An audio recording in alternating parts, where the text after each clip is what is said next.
ಈಗ 2 ದಿನಗಳ ಶಾಸಕರೇ ಕೊಟ್ಟು ಹಿಡಿದೊಂದು ಕೆಲಸ ಮಾಡುವಂತ ಪರಿಸ್ಥಿತಿ ಬಂದಿದೆ ನೋಡಿ. ಅದು ಶಾಸಕರ ಒಂದು ಅವರಿಗೆ ನಾನು ಶಾಸಕರು ಅವ್ರಿಗೆ ಅಭಿನಂದನೆ ಸಲ್ಲಿಸ್ತೇನೆ. ಅದು ಅವರನ್ನು ನೋಡಿ ಎಲ್ಲರೂ ಮಾಡಿದ್ರೆ ಒಳ್ಳೇದು, ಆಯ್ತಾ. ಅದೇ ಸರ್ಕಾರ ನಾವು ನಮ್ಮ ಕಡೆಯಿಂದ ಪೂರ್ವಭಾವಿಯಾಗಿ ಸಭೆಗಳನ್ನು ಕೂಡ ಮಾಡಿದ್ದು ಮತ್ತು ತಯಾರಾಗಿರಬೇಕು ಅಂತ ಮಾಡಿದ್ದು ಮತ್ತು ಎಲ್ಲ ರೀತಿ ಮುನ್ನೆಚ್ಚರಿಕೆ ಕ್ರಮಗಳು ತಗೊಳ್ಳೋದು ಕೂಡ ಹೇಳಿದ್ದೀವಿ.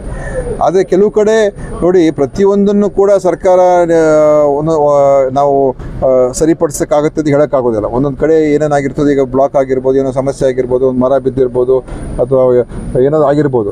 ಅದಕ್ಕೋಸ್ಕರ ನಾವು ಸ್ಪಂದಿಸಬೇಕು, ತಕ್ಷಣಕ್ಕೆ ಸ್ಪಂದಿಸಬೇಕು.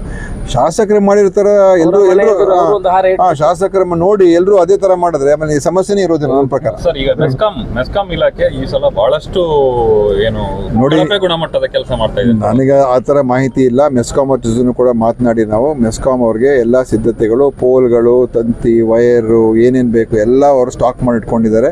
ಎಲ್ಲ ಕೆಲಸ ಆಗ್ತಾ ಇಲ್ಲ ಜನರಿಗೆ. ನನಗೆ ಯಾವ್ದಾದ್ರು ಸ್ಪೆಸಿಫಿಕ್ ಕಂಪ್ಲೇಂಟ್ ಇದ್ರೆ ಹೇಳಿ. ಅಲ್ಲ, ಕಂಪ್ಲೇಂಟ್ ಮಾಡಿದ್ದು ಕೂಡ ಲಾಂಚ್ ಆದ್ದು ಇಮಿಡಿಯೇಟ್ ರಿಸಾಲ್ವ್ ಅಂತ ಹೇಳಿ ಆಗುತ್ತೆ. ಕಂಪ್ಲೇಂಟ್ ಅಲ್ಲಿ ಅಟೆಂಡ್ ಆಗ್ತಾ ಇಲ್ಲ. ಈಗ ನಾನೇ ಇವತ್ತು ಬೆಳಿಗ್ಗೆ 3 ಸಲ MD ಅವರಿಗೆ ಮಾತಾಡಿದ್ದೀನಿ. ಇಷ್ಟು ಕಂಪ್ಲೇಂಟ್ ಲಾಂಚ್, ಮೊನ್ನೆ ಕರೆಂಟ್ ಇರಲಿಲ್ಲ, ಬೆಳಿಗ್ಗೆ ಕರೆಂಟ್ ಇಲ್ಲ, ಇದ್ರ ಬಗ್ಗೆ ಹೇಳಿದ್ರೆ ನೋಡ್ತೀವಿ ಅಂತ ಹೇಳ್ತಾರೆ, ಬಟ್ ಅಲ್ಲಿ ಅಟೆಂಡ್ ಆಗೋದಿಲ್ಲ. ಈಗ ಕೂಡ ಕರೆಂಟ್ ಇಲ್ಲ, ಫೋನ್ ಮಾಡಿದ್ರೆ ಫೋನ್ ಎತ್ತೋದಿಲ್ಲ ತಳಮಟ್ಟದ ಅಧಿಕಾರಿಗಳು. ಮೇಲ್ನವರಿಗೆ ಫೋನ್ ಮಾಡಿದ್ರೆ ನೀವು ತಳಮಟ್ಟ ಮತ್ತೆ ಈಗ ಹೋಗ್ತಾ ಸಾಯಂಕಾಲ ನಾನು ಚೆಕ್ಅಪ್ ಮಾಡ್ತೀನಿ.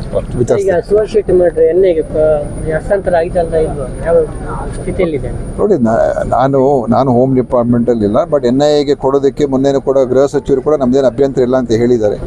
ಗೃಹ ಸಚಿವರು ಹೇಳಿದ್ದಾರೆ, ಪರಮೇಶ್ವರ್ ಅವರು. NIA ಬಂದ್ ಮಾಡಲಿ, ನಮ್ದೇನು ಅಭ್ಯಂತರ ಇಲ್ಲ. ಯಾಕಂದರೆ ನಮ್ಮ ಪೊಲೀಸವರೇ ಯಾರು ಮಾಡಿದ್ದಾರೆ ಅಂತ ಹಿಡಿದಿದ್ದಾರೆ ಮತ್ತು ಅದ್ರ ಹಿಂದೆ ಯಾರಿದ್ದಾರೆ ಅದನ್ನು ಕೂಡ ನಮ್ಮ ಪೊಲೀಸವ್ರಿಗೆ ಗೊತ್ತಾಗಿರೋದ್ರಿಂದನೇ ಆ ಮಾಹಿತಿ ತಗೊಂಡು NIA ಅವರು ಬರ್ತಾ ಇರೋದು, ಆಯಿತಾ.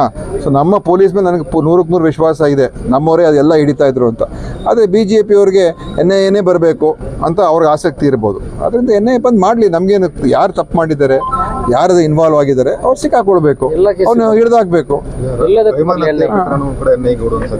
ನೋಡಿ, ನಾವು ಕೊಡಬೇಕು ಅಂತಲ್ಲ, ಅವ್ರಿಗೆ ಆಸಕ್ತಿ ಇದ್ರೆ ಬೇಕು ಬಂದು ಕೇಳ್ಕೊಳ್ಳಿ. ನಾವು ಈ ಸುಹಾಸ್ ಶೆಟ್ಟಿನೂ ನಾವು ಯಾರು ಮಾಡಿದ್ದಾರೆ ಅವ್ರನ್ನ ಹಿಡಿದಿದ್ದೇವೆ ಮತ್ತು ಕೆಲಸನೇ ಪ್ರಾರಂಭ ಮಾಡಲಿಲ್ಲ. ಯಾವ್ದು ಹೇಳ್ತಾ ಇರೋದು ನೀವು ಸಲ ಬಂದಿರುವಾಗ ಲ್ಯಾಬ್ ಇದು ಸಮುದಾಯ ಲ್ಯಾಬ್ದ ಇವತ್ತೆಲ್ಲ ಅಲ್ಲೂ ಉದ್ಘಾಟನೆ ಮಾಡೋದು ಇವತ್ತು ಸುಳ್ಯದಲ್ಲಿ. ಲ್ಯಾಬ್ ಇಲ್ಲಿ ಕೆಲಸನೇ ಸ್ಟಾರ್ಟ್ ಆಗಿಲ್ಲ. ಬೇರೆ ಏನೋ ಟೆಕ್ನಿಕಲ್ ಪ್ರಾಬ್ಲಮ್ ಇರ್ಬೋದು, ನಾನು ಚೆಕ್ ಮಾಡಿಸ್ಬೇಕು. ನಾನು ಚೆಕ್ ಮಾಡ್ತೀನಿ. ರೋಗಿಗಳ ಮತ್ತು ಸಾರ್ವಜನಿಕರ ನಡುವೆ ಮತ್ತೆ ಅಲ್ಲಿ ಗಲಾಟೆಗಳಾಗ್ತಾ ಇದೆ ಸರ್. ಈಗ ಮೊನ್ನೆ ಕೂಡ ಆಯ್ತು, ಕ್ಷಮಾಪಣೆ ಕೇಳಿಸುವಂಥದ್ದು. ಇದು ಯಾಕೆ ಆಗ್ತಾ ಇದೆ ನೋಡಿ, ನಾನು ವಿಚಾರಿಸ್ತೀನಿ. ಯಾಕಂತ ಹೇಳಿದ್ರೆ ಸ್ಥಳೀಯವಾಗಿ ನಮ್ಮ ಶಾಸಕರು ಇನ್ನೂ ಹೆಚ್ಚು ಗೊತ್ತಿರ್ತದೆ. ಪೊಲೀಸ್ ಸಿಬ್ಬಂದಿಯ ಬೇಡಿಕೆ, ಪೊಲೀಸ್ ಸೆಕ್ಯೂರಿಟಿ ಔಟ್ಪೋಸ್ಟ್ ಅನ್ನ ಮಾಡಿದ್ದೇವೆ, ಅದರಲ್ಲಿ ಔಟ್ಪೋಸ್ಟ್ ಇಲ್ಲ. ಪೊಲೀಸ್ ಅವರಿಗೆ ಈಗ ನಾವು ಆಸ್ಪತ್ರೆಗೆ ಸೆಕ್ಯೂರಿಟಿಗೆ ಉಪಯೋಗಿಸುವಂಥದ್ದೆಲ್ಲೂ ಇಲ್ಲ. ಯಾವ ಆಸ್ಪತ್ರೆ ಕೂಡ ಅವರ ಬೇಡಿಕೆ ಆ ಥರ ಇರ್ಬೋದು. ಬಟ್ ನಾನು ಅದನ್ನು ವಿಚಾರಿಸ್ತೀನಿ, ಏನಾಯಿತು, ಹೇಗಾಗಿದೆ ಅಂತ ನಾನು ಮಾತಾಡಿಕೊಂಡು ಅದನ್ನು ವಿಚಾರಣೆ ಮಾಡ್ತೀನಿ. ಕೆಂಪು ಕಲ್ಲು ಗಣಿಗಾರಿಕೆ ಸಂಪೂರ್ಣ ನಿಂತೋದು, ಮರಳು ತೆಗೆದು ನಿಂತು. ಹೀಗಾಗಿ ಕಟ್ಟಡ ನಿರ್ಮಾಣ, ಮನೆ ನಿರ್ಮಾಣ ತುಂಬ ನೋಡಿ ನಿಂತು ಹೋಗಿದೆ ಅಂತ ಹೇಳಿದ್ರೆ ಕಾನೂನು ಬಾಹಿರವಾಗಿ ಎಲ್ಲ ನಡೀತಾ ಇತ್ತು. ಈಗ ಕಾನೂನು ಚೌಕಟ್ಟಿನಲ್ಲಿ ಅದು ನಡೆಯುವಂಥದ್ದು ಆಗಬೇಕು. ಕಾನೂನು ಬಾಹಿರವಾಗಿ ಏನು ಇವತ್ತಿನ ದಿವಸ ಈ ವ್ಯವಹಾರ ನಡೀತಾ ಇತ್ತು, ಅದನ್ನು ಇವತ್ತು ಪೊಲೀಸ್ ಅವರು ಕಂಟ್ರೋಲ್ ಮಾಡ್ತಾ ಇದ್ದಾರೆ. ಅದು ಅವ್ರ ಕೆಲಸ ಅವ್ರು ಮಾಡ್ತಾ ಇದ್ದಾರೆ. ಇವತ್ತು ಈ ಮುಂದೆ ಏನು ಮಾಡಬೇಕು ಅಂತ ಇವತ್ತು ನಾನು ಸಭೆ ಕರೆದಿದ್ದೀನಿ. ಮೀಟಿಂಗ್ ಇದೆ ಇವತ್ತು ಸಂಜೆ ಮಂಗಳೂರಿನಲ್ಲಿ. ಕಾನೂನು ಚೌಕಟ್ಟನ್ನು ತೊಗೊಂಬರ್ಬೇಕು ಅಲ್ವಾ. ಇಲ್ಲೀಗಲ್ ಆಗಿ ನಾವು ಯಾವುದನ್ನು ಕೂಡ ಮಾಡಿ ಅಂತ ಹೇಳೋಕ್ಕಾಗೋದಿಲ್ಲ. ಇಲ್ಲೀಗಲ್ ಮಾಡೋದಕ್ಕೆ ಪ್ರೋತ್ಸಾಹವನ್ನು ಕೂಡ ಕೊಡೋಕ್ಕಾಗಲ್ಲ, ಅಥವಾ ಅದಕ್ಕೆ ನಾವು ಪರ್ಮಿಷನ್ ಕೊಡೋಕ್ಕಾಗೋದಿಲ್ಲ, ಆಯಿತಾ. ಅದರಿಂದ ಕಾನೂನು ಚೌಕಟ್ಟಿನಲ್ಲಿ ಹೇಗೆ ತರಬೇಕು ಅಂತ ಇವತ್ತು ನಾನು ಸಭೆ ಇಟ್ಕೊಂಡಿದ್ದೇನೆ. ಆ ಸಭೆ ನಂತರ ಮುಂದೆ ಏನೇನು ಬರ್ತದೆ ಅದನ್ನು ನಾನು ಆಮೇಲೆ ತಿಳಿಸ್ತೇನೆ. ಉಲ್ಲೇಖ ಮಾಡಿದ್ರು SP ಕಚೇರಿಯನ್ನು ಸ್ಥಳಾಂತರ ಮಾಡೋದ್ರ ಬಗ್ಗೆ ಅವರು ಈಗಾಗಲೇ ನಾನು ಅದರ ಬಗ್ಗೆ ಹೇಳಿದ್ದಾರೆ. ಅದಕ್ಕೋಸ್ಕರ ಈ ಪ್ರಸ್ತಾವನೆಯನ್ನು ನಮ್ಮ ಗೃಹ ಇಲಾಖೆಯ ಜೊತೆನೂ ಕೂಡ ಚರ್ಚೆ ಮಾಡಿ, ಯಾಕಂತ ಹೇಳಿದ್ರೆ ಅದ್ರ ಬಗ್ಗೆ ಅನೇಕ ಜನರ ಅದಕ್ಕೆ ಅಭಿಪ್ರಾಯ ಕೊಟ್ಟಿದ್ದಾರೆ.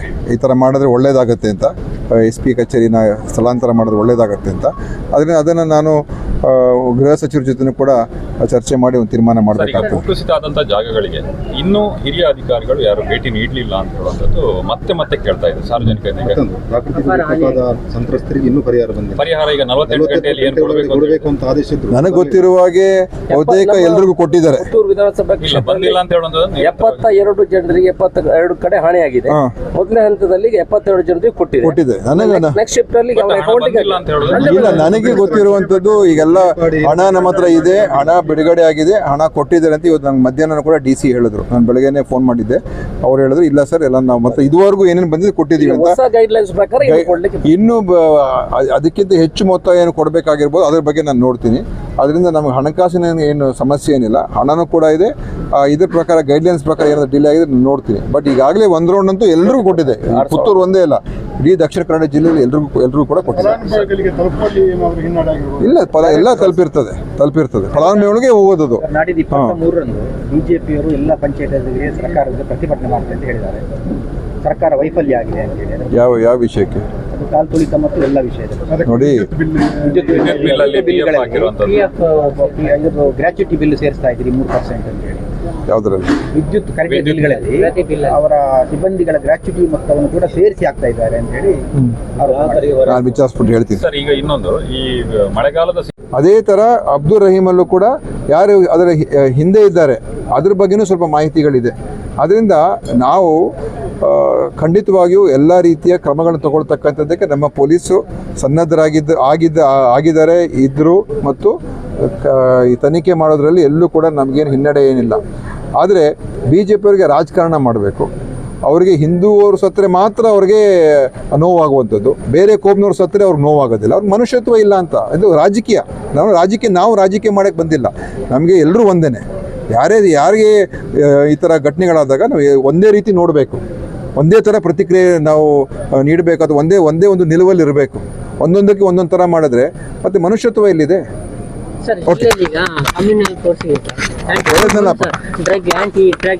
ಅದೆಲ್ಲ ಮೊನ್ನೆ ಹೇಳಿದಾರಲ್ಲ ಬಿಡಿ ಎಲ್ಲ.